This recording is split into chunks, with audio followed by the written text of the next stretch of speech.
जंगल में बर्फबारी का मौसम चल रहा था और रानू चिड़िया को फोन आ जाता है। दूसरी तरफ उसकी मम्मी थी। रानू, रानू बिटिया, तेरी माँ बहुत बीमार है, शायद ठंड लग गई है मुझे, और तू जानती है कि मैं अकेली रहती हूँ, कोई पानी पिलाने वाला भी नहीं है यहाँ। रानू, मुझे लगता है मेरा अंतिम समय आ गया है, अगर हो सके तो आखिरी बार मुझे मिलने आ जाओ, कल पता नहीं मैं रहूंगी भी या नहीं। मुझे तुम्हारी बहुत याद आ रही है। रानू, एक आखिरी बार अपनी माँ से मिल जाओ। अरे माँ, ये आप कैसी बातें कर रही हो? कुछ नहीं होगा तुम्हें, देखना तुम बिल्कुल ठीक हो जाओगी, और चिंता मत करो। मैं ऐसे समय में भला कैसे अकेला छोड़ सकती हूँ अपनी माँ को। मैं आ रही हूँ माँ, मैं आ रही हूँ।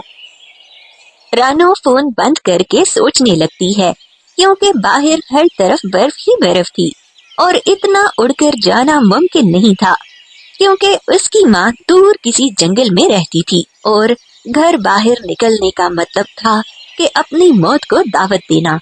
तभी उसका बेटा गुड्डू आ जाता है। अरे मम्मी, क्या हुआ? किसका फोन था?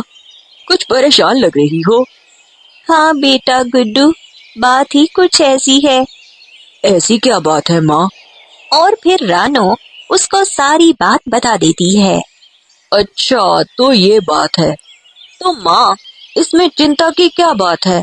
अरे, तोते अंकल के पास गाड़ी है ना, मैं जाकर उनसे बात करता हूँ और उनसे कहता हूँ कि वो हमें नानी के घर ले जाएं। थोड़े पैसे ले लेंगे, परंतु हमें वहाँ सही सलामत तो पहुँचा देंगे ना, क्योंकि बाहर तो मौसम बहुत खराब है। हाँ वही तो गुड्डू, मैं भी यही सोच रही थी, बाहर मौसम बहुत खराब है, इतनी ठंड में बाहर जाना आसान नहीं है। तो फिर एक काम करो गुड्डू, तुम बिल्कुल ठीक कह रहे हो, हमारा वहाँ उड़कर जाना मुमकिन नहीं है।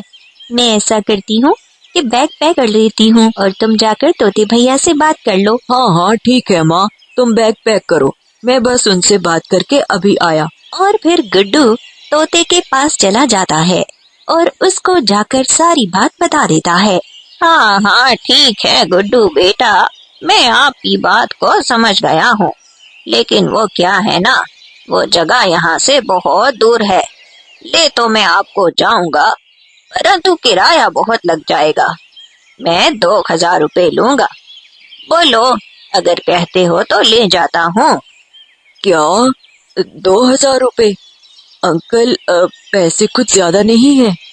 हाँ बेटा, हम भी क्या करें, मजदूरदार बंदे हैं, अगर किराया नहीं लेंगे तो खाएंगे कहाँ से बेटा। और फिर ये गाड़ी है ना, इसमें पेट्रोल डलता है, वो फ्री में थोड़ी ना आता है। अगर जाना है तो बोलो, मैं ले चलता हूँ। अरे अंकल, जाना तो बहुत जरूरी है, चले कोई बात नहीं, आप ले लीजिएगा किराया, लेकिन सही सलामत हमें वहाँ ले जाइएगा। हाँ हाँ ठीक है, तुम तैयारी करो, मैं गाड़ी निकालता हूँ। दोनों माँ बेटा तोते की गाड़ी में निकल पड़ते हैं। अभी कुछ ही फासला तय हुआ था कि बर्फ के तूफान और बारिश के संकेत नजर आने लगते हैं। अरे रे रे भैया, यहाँ तो बारिश और तूफान के संकेत लग रहे हैं, और मेरी गाड़ी तो बहुत छोटी है, इस तूफान में इतनी आगे तक कैसे जाएगी। अरे रानो बहन, मुझे माफ कर दीजिएगा, मेरी गाड़ी छोटी सी है और मैं अपनी गाड़ी का नुकसान बर्दाश्त नहीं कर सकता, माफ कर दीजिए मुझे, मैं आपको वहाँ ले जा नहीं सकता। अरे रे रे भैया, ये क्या कह रहे हो, वहाँ मेरी माँ मेरी राह देख रही है, उसको कोई पानी पूछने वाला भी नहीं है, चाहे कुछ भी हो जाए मुझे वहाँ पहुँचना है, हर हाल में मैं वहाँ जाना चाहती हूँ। तोते भैया, मैं तुम्हें कुछ और पैसे दे दूंगी, परंतु हमारे साथ ऐसा मत करो, मुझे ले जाओ वहाँ। अरे बहन, ऐसा तो मत कहो, मेरे भी छोटे छोटे बच्चे हैं, अगर मुझे कुछ हो गया तो उनको क्या होगा। मुझे माफ कर दो बहन, मैं आगे नहीं जा सकता, माजरत कबूल कर लो। उन्होंने तोते को मनाने की बहुत कोशिश की थी, परंतु वो नहीं मानता। तोता उनको वहीं उतार देता है, लेकिन रानो तो बजिद थी, वो हर हाल में वहाँ जाना ही चाहती थी। अरे मम्मी, बस जिद करना छोड़ भी दो ना, देखो तो मौसम कितना खराब हो रहा है, ये तूफान, ये बारिश, हम कैसे जा पाएंगे वहाँ? चलो जिद बंद करो और वापस चलते हैं। मैं तो कहता हूँ जाने का इरादा रहने दो। या गुड्डू बेटा, तुम भी यही बात कर रहे हो? अगर तुम्हारी नानी की जगह तुम्हारी माँ होती और वो अकेली होती, तो क्या तुम अपनी माँ को बीच रास्ते में छोड़कर चले जाते या फिर उसको मरने के लिए छोड़ देते? बताओ गुड्डू, क्या तुम ऐसा करते? नहीं नहीं माँ, मैं तो आपको ऐसे अकेले छोड़ने का सोच भी नहीं सकता। मैं कैसे भी करके तुम्हारे पास पहुँच जाता। तो फिर तुम ये कैसे कह सकती हो कि मैं अपनी माँ को अकेला छोड़ दूं? नहीं गुड्डू, मैं तो वहाँ जाऊंगी ही जाऊंगी। तुम ठीक कहती हो मम्मी। अब तो कुछ भी हो, हम नानी के पास जाएंगे ताकि कल को अगर ये सब याद करें तो कम से कम हम अपनी नजर में गिरे तो नहीं। तो फिर ठीक है गुड्डू, अल्लाह का नाम लो और आगे बढ़ो। वो दोनों माँ बेटा अल्लाह का नाम लेकर तूफान में ही आगे बढ़ने लगते हैं। ये सब आसान नहीं था। बारिश भी शुरू हो चुकी थी और रानो और गुड्डू बस चलते ही जा रहे थे। अभी उन्होंने कुछ ही फासला तय किया था कि उनको किसी गाड़ी की रोशनी दिखाई देती है।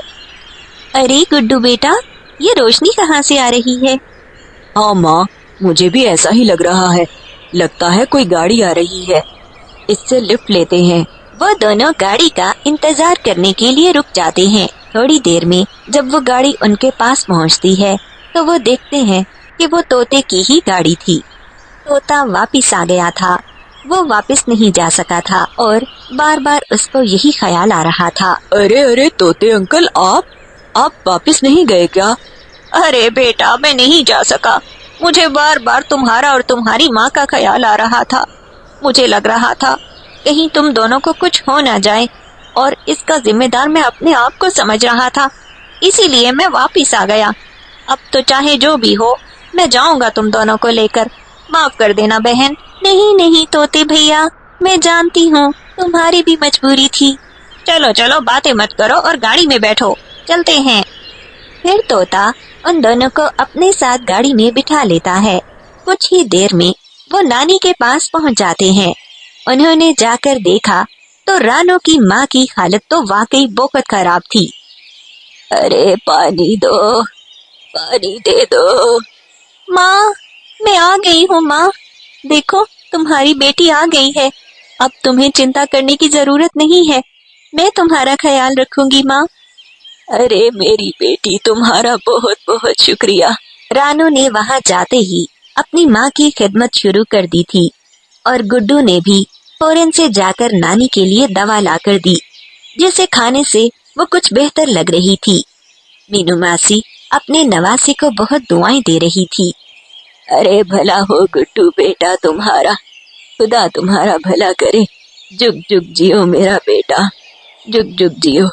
अच्छा हुआ तुम साथ आ गए, वरना बेचारी अकेली तुम्हारी माँ मुझे कैसे संभालती। अरे नानी बस भी करो, अब हम आ गए हैं ना, तो तुम्हें चिंता करने की जरूरत नहीं है। देखना 2-1 दिनों में बिल्कुल अच्छी हो जाओगी। अब रानो मुतमईन थी क्योंकि उसकी माँ अब खतरे से बाहर थी। कुछ दिन रानो और गुड्डू की खिदमत करने से मीनू मासी बिल्कुल ठीक हो जाती है। तो दोस्तों, कैसी लगी आपको हमारी कहानी? इस कहानी से हमें ये सीख मिलती है कि औलाद अगर नेक हो तो मरते हुए जीव को भी जिंदगी बख्श देती है। हमें भी अपने माता पिता का सम्मान करना चाहिए और कैसी भी हालत हो उनको अकेला नहीं छोड़ना चाहिए।